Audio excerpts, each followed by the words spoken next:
was brought up by a single parent. I heard single parents clapping. Can you clap again?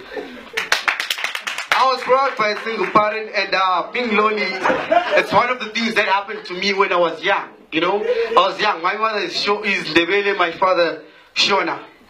And guys, imagine growing up as a Shona next to Barberfield Stadium. Just listening to those Highlanders supporters singing songs about picking up Shona people. I'm a Shona here, I'm a Shona here. And I was 8 years old just looking at them. I hate Shona. And they were having big arms. And I'm a Shona. Those would be the women. Just saying, I'm a Shona here. It was hard. You see, if you're a kid, it's hard to forget stuff. I was traumatized. I grew up being scared of albinos because my mother used to say, Clive, if you don't finish that food, I'll call Salif Keita. And those were the times where Salif Keita used to play, leave that, leave that, I love you. And I'm like, I'm gonna eat this food. Yeah. Like, I'm gonna eat this food. You see, black people, we worry about food every time. Go to any black person's house unannounced. See what happens. Especially in the evening. Continue.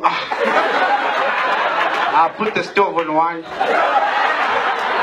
Even if they try to pretend, even if they try to give you that big piece of chicken, the child is always the sellout. He will look you straight in the eye.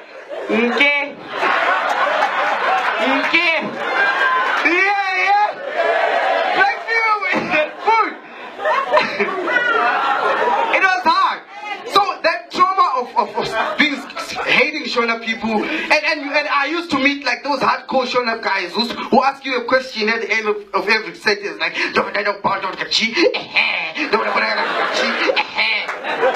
I hate these guys. But up until with my work, up until I had an opportunity to go to Harare, Shona people are blessed, ladies and gentlemen.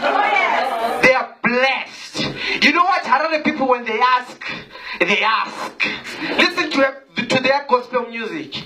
Tinoda makombo, makomborero. I know ya makombo. God was like, just give them. Harare people, they've learned to commercialize everything. Even their Pentecostal churches, Makandio, filling up stadiums. I like that guy. Pentecostal churches, you know, he started to introduce that miracle money. Nigerians, Indians started to flock in. Penicillin Lashman, Chinese started to flock in.